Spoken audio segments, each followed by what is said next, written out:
Bismillahirrahmanirrahim.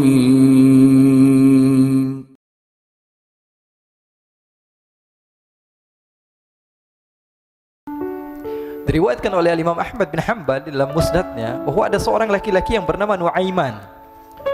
Ini Nuaiman di kehidupan Rasul sallallahu alaihi wasallam ada orang yang seperti itu gitu. Orang yang sering minum minuman keras. Rasul sallallahu alaihi wasallam marah, murka. Rasulullah kalau yang berhubungan dengan Rasulullah tidak marah. Tapi kalau sudah berhubungan dengan agama, Rasul sallallahu alaihi wasallam adalah orang yang paling marah, orang yang paling istiqamah dalam kebenaran. Maka Rasulullah panggil Nuaiman, apa yang kau lakukan? Dia katakan, aku minum minuman keras ya Rasulullah. Rasulullah cambuk dia. Kemudian dia bertobat kepada Allah. Kemudian ketahuan lagi minum.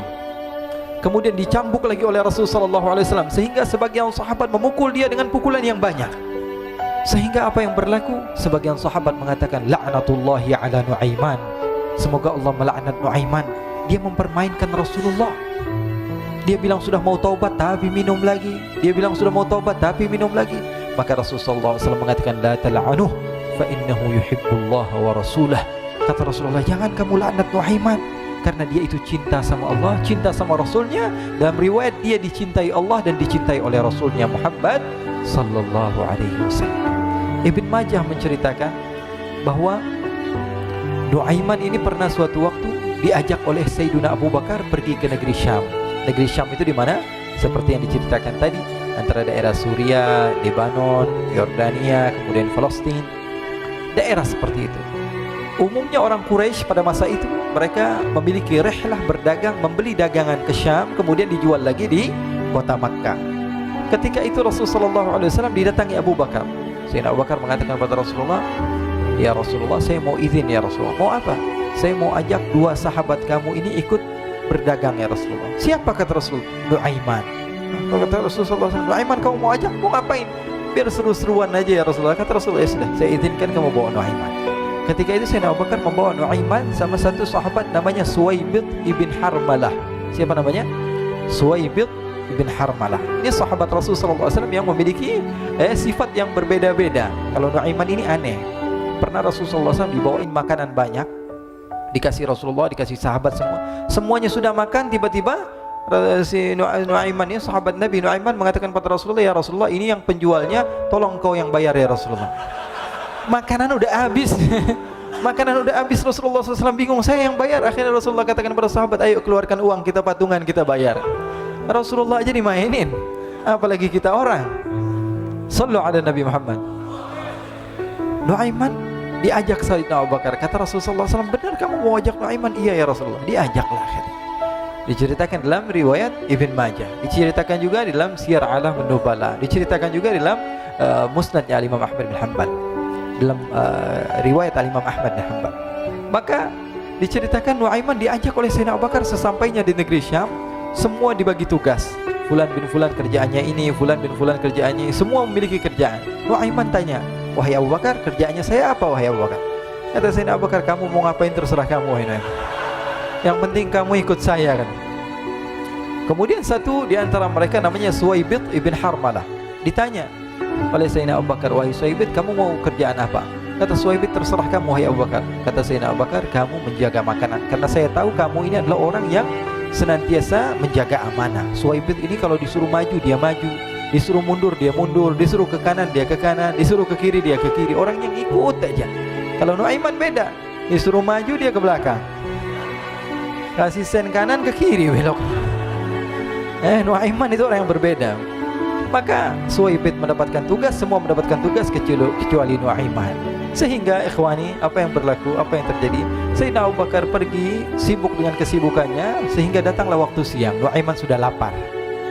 Nuaiman cari makanan. Dia nggak punya uang, diajak Sayyidina Abu Bakar tapi tidak diberikan uang. Sehingga dia cari-cari makanan. Dia tahu Suwaibid yang jaga makanan, dikatakan, wahai Suwaibid, saya mau makan, berikan kepada saya satu roti saja. Yang terpenting apa? Saya makan sekarang, saya sudah lapar. Kata Suwaibid, ya Allah Nuaiman, kita tunggu Abu Bakar saja sehingga dia datang, karena ini amanat. Amanat dari Abu Bakar, saya tidak boleh berikan kepada siapapun kecuali atas izin Abu Bakar. Kata Nuaiman, kasih saya makanan, kalau tidak saya bikin masalah sama kamu. Merah wajahnya Suwaibid, karena dia tahu jangankan saya Rasulullah jadi mainin. Bingung bingung, apa yang harus saya lakukan? Akhirnya Nuaiman bilang, gampangannya aja, kata Nuaiman, kamu kasih saya makanan, atau kalau tidak saya bikin masalah sama kamu. Bingung Suhaib pikir panjang. Setelah itu dia katakan, ya sudah Nuaiman, saya tetap mau jaga amanah Abu Bakar, karena saya takut ini adalah perintahnya Allah, perintahnya Rasulullah sallallahu alaihi wasallam, dan perintah daripada Abu Bakar sahabatnya Nabi. Kata Nuaiman, kalau memang begitu kamu maunya, ya sudah, berarti kamu ngajakin berantem sama saya. Nuaiman pergi ke pasar. Dia cari-cari tempat penjualan hamba sahaya. Dia lihat-lihat beberapa hamba sahaya. Ini berapa harganya? Ini katanya 10 qalanis. Ini berapa? Ini harganya hitungan orang zaman dahulu. Kita sih hitung seperti dirham, berapa ratus dirham gitu. 200 dirham. Yang ini berapa? 300 dirham. Yang ini berapa harga hamba sahaya? 300 dirham. Harganya antara 300, 200 sampai 100. Kemudian Nuaiman mengatakan kepada penjual hamba sahaya tersebut, saya punya juga hamba sahaya, tapi saya jual cuma 20 dirham saja, murah. Katanya, apa benar ada hamba saya harganya segitu? Iya, karena dia punya aib, ada kekurangan. Apa? Nanti kalau kalian tangkap, dia bakalan teriak, saya ini bukan hamba sahaya tapi orang merdeka. Akhirnya semua orang berkumpul mau beli. Ini Nuaiman sama Nuaiman diajak ke Suhaib bin Harmalah tadi. Kata Nuaiman, itu ada orang yang berdiri sedang menjaga makanan, itu hamba sahaya saya, tangkap saja. Oh baik. Diberikan uang 20 dirham, dimasukkan oleh Nuaiman ke kantongnya. Kemudian Suhaib ditangkap. Ketika ditangkap, Suhaib teriak, saya bukan hamba saya orang merdeka. Maka orang-orang tersebut mengatakan, saya sudah tahu kekurangan kamu. Ini memang kekurangan kamu, memang kamu, tapi saya tidak perlu dengan bacot kamu, yang penting kerjanya kamu gitu. Ya kan hamba saya untuk apa? Untuk kerja. Mau dia ngomong apa, mau ngomel terserah, yang penting dia mau kerja. Akhirnya ditangkaplah Suhaib dan dijual di pasar. Nuaiman punya uang banyak ini. Dia beli makanan, dia beli minuman, dia beli hadiah buat Rasulullah. Dia beli macam-macam di negeri Syam ini. Waktu itu adalah superpower, adidaya Romawi. Pada masa itu semua barang mahal, tapi Nuaiman banyak uangnya. Dia belanja ini, belanja itu, sehingga Sayyidina Abu Bakar pun pulang. Ketika Sayyidina Abu Bakar pulang, Sayyidina Abu Bakar cari, mana ini Suhaib? Kita semua sudah lapar. Kata Nuaiman dengan mudahnya dia mengatakan, sudah saya jual wahai Abu Bakar. Maka Sayyidina Abu Bakar bertanya, apa yang kau lakukan wahai Nuaiman? Diceritakan oleh Nuaiman dengan jujur. Nuaiman ini orangnya apa adanya, tapi nyusahin. Saya jual. Akhirnya dibawa oleh Nuaiman, Sayyidina Abu Bakar pergi ke mana? Ke pasar. Lalu dibeli lagi oleh Sayyidina Abu Bakar As-Siddiq, Suhaib yang tadinya orang merdeka menjadi hamba sahaya sebentar, kemudian dibeli lagi oleh Sayyidina Abu Bakar. Pulang ke Madinah, kisah ini diceritakan di hadapan Rasulullah sallallahu alaihi wasallam. Maka perawi mengatakan, fadhahikan nabiyyu hatta badat nawajiduhu. Ketika diceritakan kisah Nuaiman tersebut dengan Suhaib, Rasulullah tertawa sejadi-jadinya sehingga gigi geraham Rasulullah SAW nampak di wajah mata para sahabat. Sehingga perawi lain mengatakan 1 tahun berlalu Rasulullah, setiap ada tamu yang datang kepada Rasulullah akan ceritakan kisah Nuaiman menjual Suhaib tersebut. Jadi ada ikhwani, jangan kalian kira Rasulullah SAW itu hidup di satu masa sahabat-sahabatnya itu seperti ustadz-ustadz yang khusyuk, yang kayak Habib bin Anis ini banyak. Bahkan ikhwani, mungkin di akhir karena masanya sudah habis, pernah suatu waktu Rasulullah SAW didatangi asyraf, delegasi dari beberapa negara yang ingin mengenal apa itu agama Islam. Sehingga mereka datang ke rumah Rasulullah SAW membawa unta, kendaraan yang ketika itu kendaraan yang paling mahal mereka miliki. Itu untanya yang paling mewah. Diikat di depan rumah Rasulullah SAW.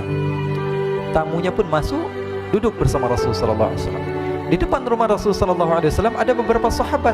Ada Sayyiduna Hamzah. Kalian tahu Sayyidina Hamzah adalah orang yang pemberani. Ada Sayyiduna Umar. Kalian tahu Sayyidina Umar adalah orang yang pemberani. Ada Sayyiduna Ali bin Abi Thalib. Ada Sayyiduna Sa'ad bin Abi Waqqas. 4 sahabat ini lagi nongkrong gitu depan rumahnya Rasulullah SAW, berjaga sebelum Allah Subhanahu wa ta'ala turunkan ayat wallahu ya'simuka minan nas. Ketika mereka sedang asyik duduk, tiba-tiba Nuaiman datang. Ini Nuaiman kalau datang pasti bikin sesuatu yang aneh.